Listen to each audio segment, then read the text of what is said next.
Hello, I am Angie Jowers. I'm going to be reading my book, The Little Acorn, Coping with Physical Limitations and Medical Diagnosis. I am a happy acorn just hanging around, watching the seasons change, hearing lots of cool sounds.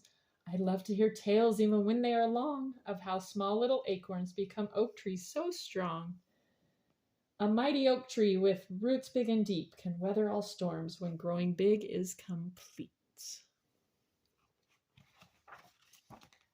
One day as I waited for school to end, I felt something weird, so I asked a good friend to look at my cap to see what was there, because it felt rough and bumpy where it used to be bare. His face looked perplexed as he looked back at me. He said there was something growing on me. I didn't know what it was, but I thought through the day I would just ask my mom to make it go away.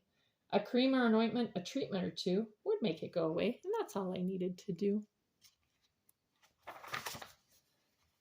Well, imagine my shock when I got home, and then my mom had the same face that I saw on my friend. My mom tried to explain through a few tears that gall is something I would deal with for years. Little can be done because it forms from inside as a mutation that grows on the thing that's alive. One minute I'm scared, then jealous and sad, then without any warning I feel really mad. The anger inside me just wants to be free, for I want to know why this has happened to me. I'm just one little acorn and I'm struggling so much to understand this new growth and to see there's a bunch. My dear, loving mommy really wants to help me, but these feelings and struggles are not very easy. She pulls me in close and holds me real tight, and we both cry together, hoping things turn out all right. We will look for some help and find others like me who are facing hard things, even those you can't see. I can learn to ask for help even though it stresses me, but others want to help and will treat me kindly.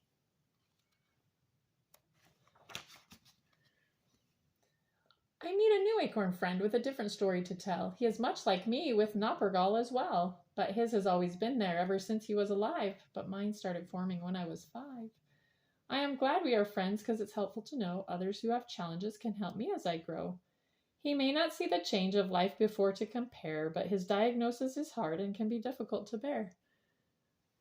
I understand how you feel. I am glad we are friends. Some might feel embarrassed by the way that they walk, or the thing that they can't do, or the way that they talk. I may want to run away, not be noticed at all. I might feel alone and want to shrink very small. Sometimes there are others who will point out a flaw or stare at me strangely, questioning what they saw.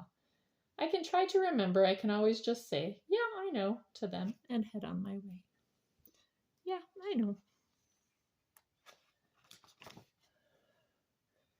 I may feel different and it's hard to believe. All these feelings are big, but it's okay to grieve. So many emotions I don't know what to do with the anger, sadness, and the what ifs too. To grieve is the process of working through emotions caused by feelings of loss and can feel like deep oceans. The process takes time. Acceptance is the goal, but choosing not to grieve will sure take its toll.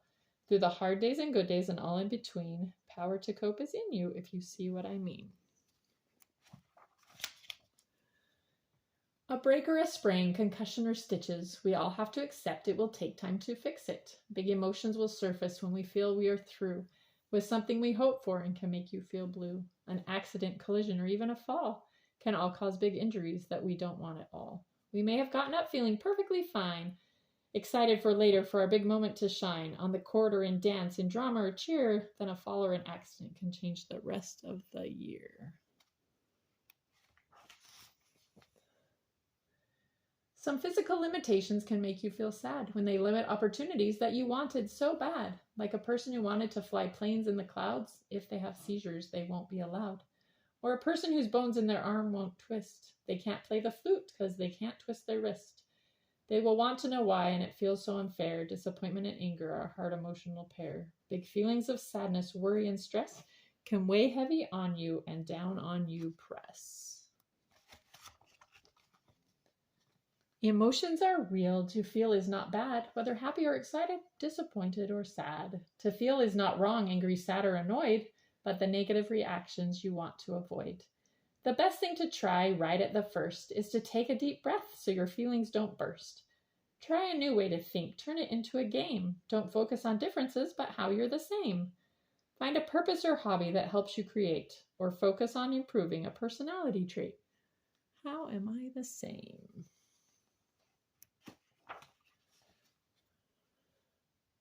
There are things I can't change about where I've been placed, but accepting this helps me to grow in this space. Instead of comparing the differences I see, I choose to count blessings that have come to me. Although I might feel like my journey is long, my place in this world is definitely not wrong. I can look for purpose in how I can share my own diagnosis with others who care. I can reach out to others and help them to see they are just as important as you and me.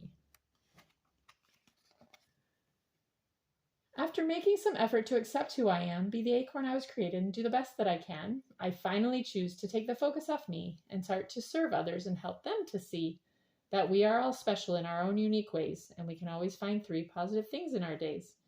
Here's another idea that will help change how you think. Look for good what ifs. It really helps. Wink, wink. What if I make a new friend? If you are struggling or feeling stressed or upset, you can use healthy methods to get your needs met. Take a break, blow out candles, try to calm your head. Walk away if you feel your face turn bright red. Step back and decide what kind of mindset will help you get where you might not be yet. Try thinking that you will be able to get through it and creatively work to find ways to do it. Not yet.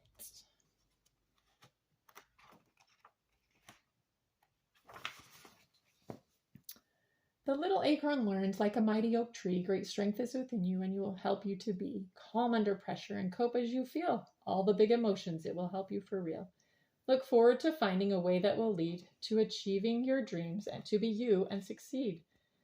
This can bring peace, new strength, and true hope as you come to understand better ways to cope. There will still be hard days and you'll deal with tough stuff, but embrace all that is you because you are enough. And at the end, we have the list of emotions and healthy coping skills, and also the phases of grief, the stages of grief, that you can review and go find in the book. Thanks for listening.